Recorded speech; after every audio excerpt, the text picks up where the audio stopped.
I love his music now. Sucker for him, I guess. I'm sorry.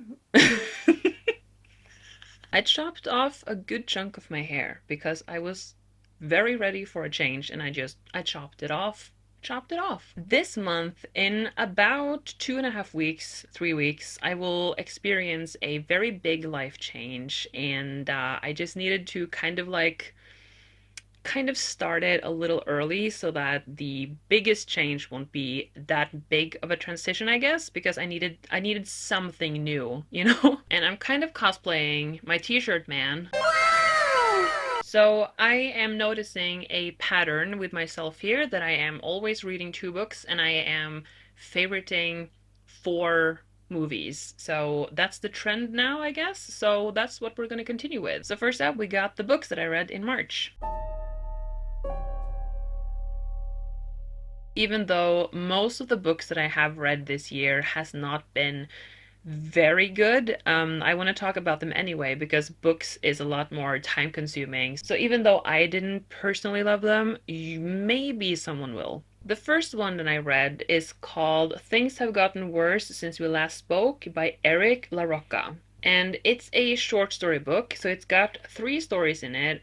The first one was very, very easy to read because the whole book was basically a chat, an online chat. Most of the story was literally page up and page down with like outdrafts from like chats. So this is about a person who wants to sell a family heirloom because they are struggling financially. And then some person responds to the ad and they want to buy the heirloom. Then they start to chat more, and then the buyer understands that the seller is struggling with a lot more than just finances.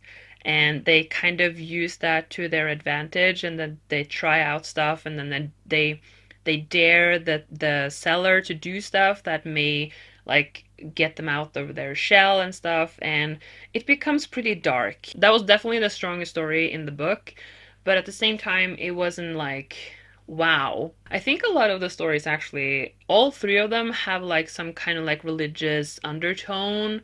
There's some kind of religious theme in them, and I've been trying to analyze the stories because I really like short stories and like I love how they are very open to interpretation, and I think all of these 3 stories definitely has that element, but they were kind of so floaty and like so kind of, I don't know.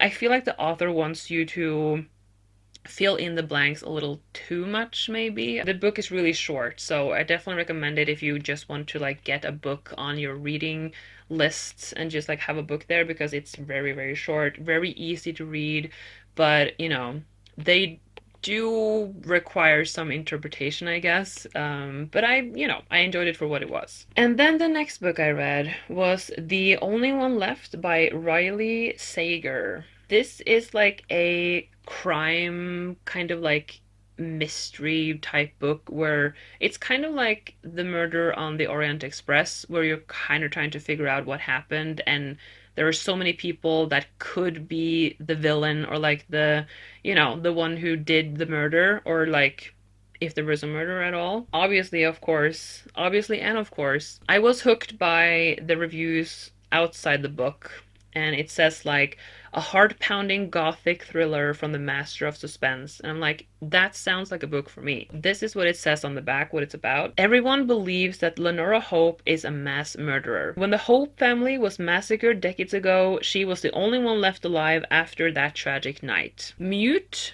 paralyzed, and confined to a wheelchair, Lenora has never been able to tell her side of the story until her new live-in caregiver, Kit, brings her a typewriter.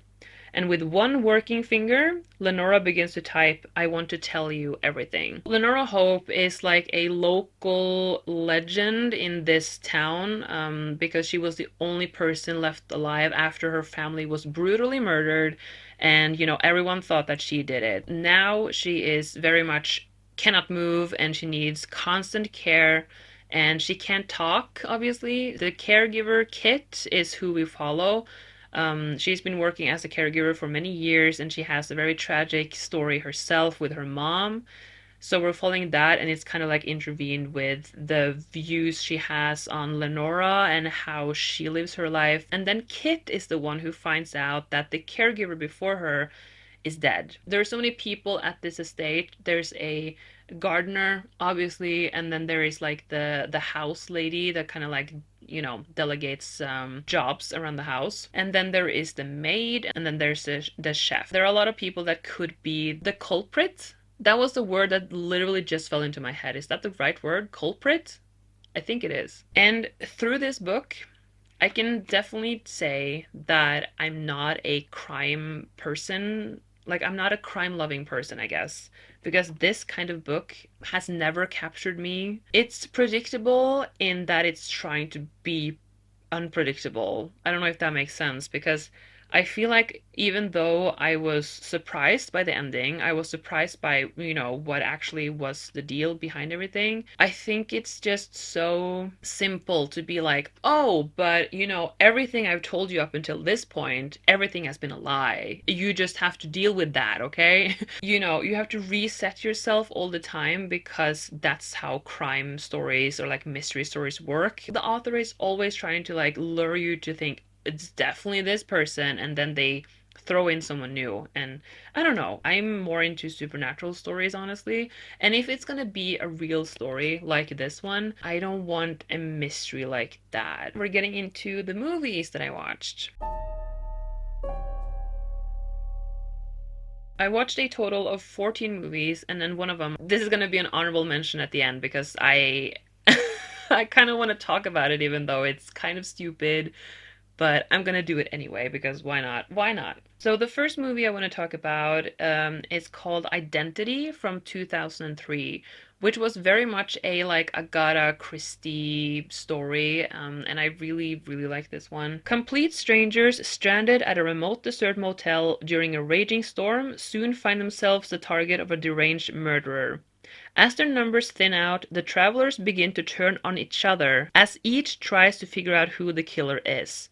So this is very much like the story that I just talked about, like the book that I just talked about. We're trying to figure out who the murderer is through these characters that are stranded at the same motel. This stars John Cusack, which is a favorite actor of mine. This story was so cool. Psychological thriller type deal, actually, even though you probably didn't think it would be. I really love how each of these characters have their unique story. It's woven together in the end. This is a movie you should watch when it's raining outside because it's raining constantly through the entire movie. The next one is a movie that combines the things that I really have understood about myself that I really love.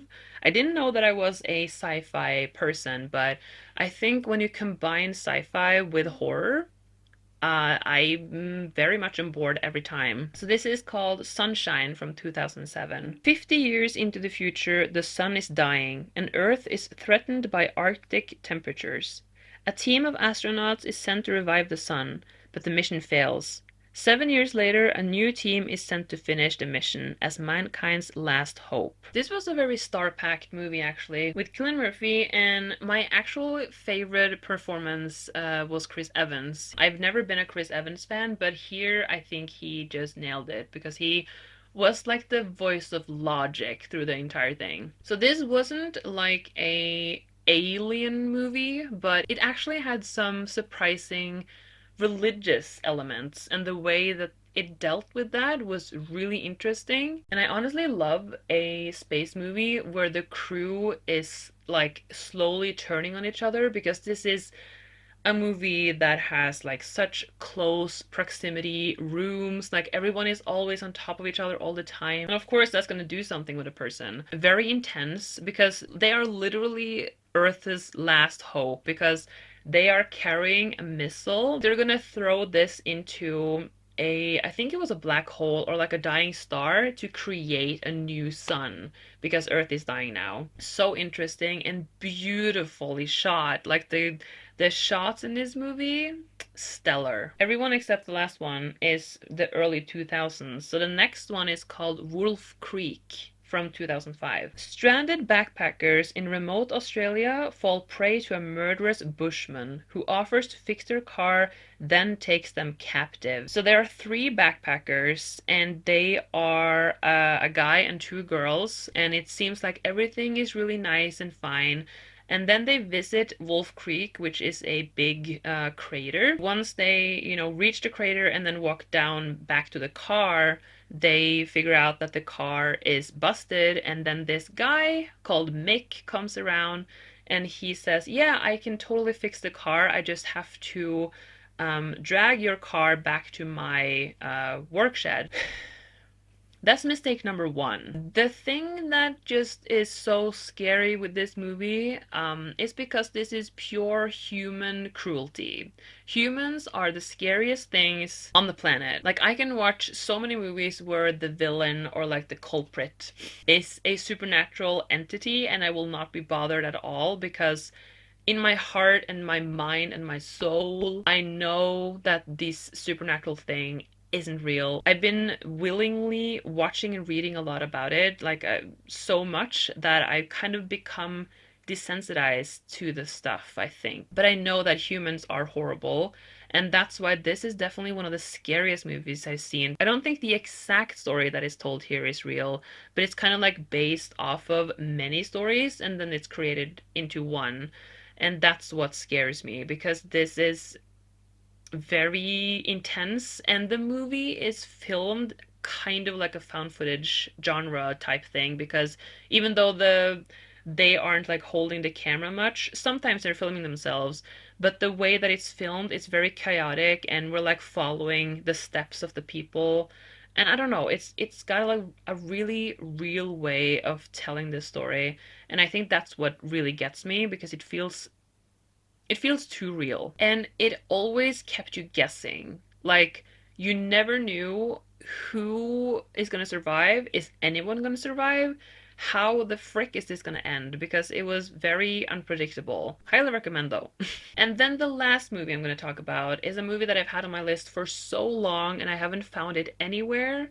And now I finally found it, and I was so excited to watch this. The plot is so cool, freaking cool, and it definitely lived up to my expectations. If you haven't heard about this, you should watch it and give me your opinion on this. It's called Antiviral from 2012. Sid March is an employee at a clinic that sells injections of live viruses harvested from sick celebrities to obsessed fans.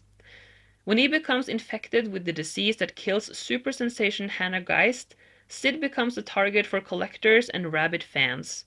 He must unravel the mystery surrounding her death before he suffers the same fate. This is the future that is definitely going to happen, and I'm surprised it hasn't already. They are literally capitalizing on celebrities' viruses and diseases and then selling it to fans who wants to feel a connection to the celebrity. We can't be far off from having the technology to do something like this because the thing is, I'm going to spoil a little bit, but you have to watch the movie anyway.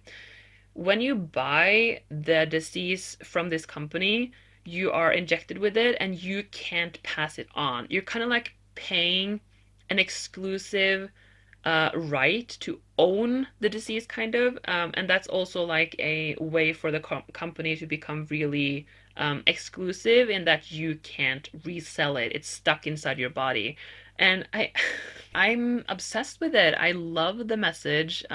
Even though this is gonna sound weird, but I really would have loved if they dwelled more into the body horror of things because that was kind of like finished in the first half of the movie. Like we would see how the infection would happen in the body. It's a really an intense view on how the relationship between celebrities and fans are, and I'm 100% certain that if this was a thing, it would be a multi-million dollar industry. And the guy playing Sid is one of the most beautiful actors I've seen because he's got such a unique, like pale, sick look to him, and even though he becomes really sick in the movie, he has this way of carrying himself that is just model. The model. And then I promised that I'm going to talk about an an honorable mention, which is not a horror movie, very much not. It's very random, and I'm gonna talk about the story why I watched this movie because why not? It's fun, and I want to share with you. I'm obsessed with TikTok, as all people are, and then all of a sudden I got an ad about an app that I've never heard of. It's called Quinn. Quinn is kind of like an audiobook erotica app. The latest kind of like celebrity that narrates his story there was Jamie Campbell Bower. I watched a lot of movies where he is in. I really, really love Sweeney Todd, which is one of the first movies I saw him in. He was really young there. And then obviously I love Stranger Things, where he plays a lot of characters. And then he plays the young Grindelwald in the Harry Potter movies. And he also plays Caius in Twilight. When I got the Quinn ad, I love when you ask so nicely. That's my good girl. I don't want to give away too much. I was sold. He's got an amazing voice. I became obsessed with him, and then I needed to watch everything that he's in. And then I watched the Mortal Instruments City of Bones. I know there's a book series, and I'm 100% gonna read the books now because of this movie. In the span of, I think, a little under 2 weeks, I watched it 3 times. Mostly it's because of Jamie Campbell Bower, but also because this type of story is a story that I feel the 13-year-old me would absolutely devour. Basically, this is a story about a girl named Clary, and her mom goes missing, and then she has to team up with a blonde-haired demon slayer called Jace, played by Jamie Campbell Bower. And then she understands that she is also a demon hunter. In order to like get powers, they have to draw like runes on their skin and everywhere, and those runes will give you special powers. I I literally watched this because of him, and then I became obsessed with it. And even though I only gave it 3 stars, it's such a comfort watch. There are so many lines in this movie that are iconic. So Bach was a shadow hunter. Yes. So Bach is to demons what garlic is to vampires. Kind of. I mean, you can run out of garlic. You can't really run out of music. This was a really long-winded story to get to this point where I'm going to say that I'm sad and mad that there weren't any more movies, because obviously it stops in a way that is like, okay, there's definitely going to become more movies after this. It just became that one movie, and now I have to rewatch that forever and then read the books, I guess. And there's actually a movie coming out, I think in August, and it's called Witchboard, which is a remake of a 1980s movie with him now, starring him. So excited about that. He's got such an amazing voice. I love his music now. Sucker for him, I guess. I'm sorry. Any books or movies that you watched or read in March that you want to, talk a little bit about? Definitely do that. Still looking for recommendations, even though my watch list and my TBR is long AF. But I'm still looking for more things to watch and read, so definitely just write them down if you have recommendations. And that is everything. Thank you so much for watching, and I will see you very soon. Bye!